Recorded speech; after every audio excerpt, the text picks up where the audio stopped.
are standing at the edge of a river. It is wide. It is deep. And on the other side, there is food. A lot of food. But between you and that food is something your brain is screaming at you to avoid. Water. Cold, dark, moving water. You have never touched it before. Nobody has. And right now, your entire species is watching you decide what to do next. This is the moment. The first human to ever swim.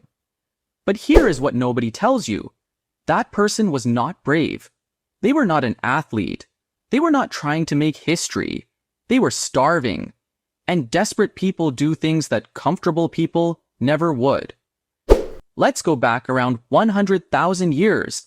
Ancient humans were spreading across Africa, moving constantly, following animals, following food.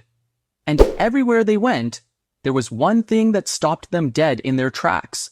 Water, rivers, lakes, the ocean. For most of human prehistory, water was not a road. Water was a wall. And on the other side of that wall was everything. New land, new food, new shelter, new animals that had never seen a human before and had no idea they should be afraid.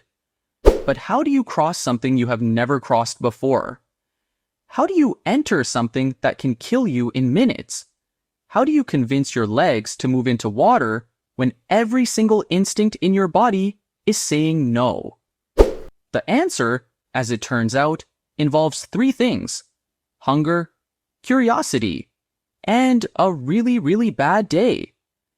Archaeologists have found evidence that early humans were using water in ways we never expected. Shell middens, enormous piles of shellfish remains found along the coastlines of South Africa, dated to around 164,000 years ago. These were not animals that washed up on shore. They were collected, deliberately, by humans who were going into shallow water to get them. This is the earliest evidence we have of humans interacting with water as a food source. Not swimming, not diving, just wading. Carefully, slowly. Terrified, probably. But doing it anyway because the shellfish were there and they were hungry. Now, here is where it gets interesting. Once you wade, the next step is not far. You are already wet. You are already in. And just a little further out, there are bigger shellfish. Better ones. Worth the risk.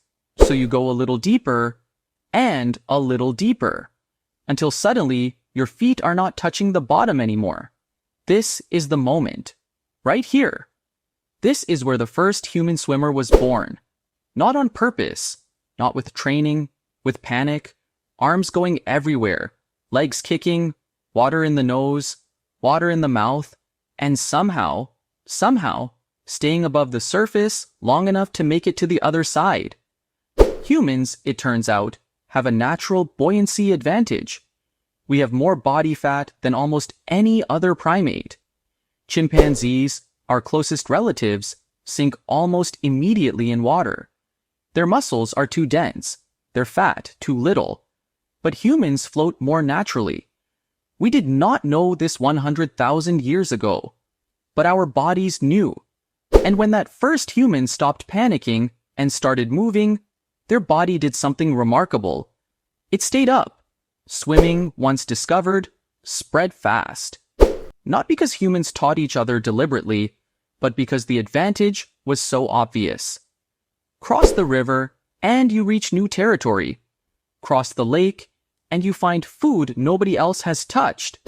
And eventually, build a raft or a simple boat, and the ocean itself becomes something you can cross. The bones tell us this story.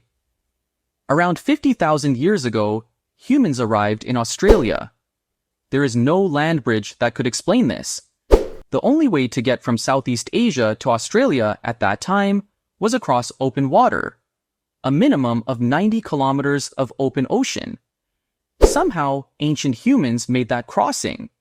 In boats or rafts, we have never found. Navigating by stars, by currents, by instinct. This was not accidental. This was planned.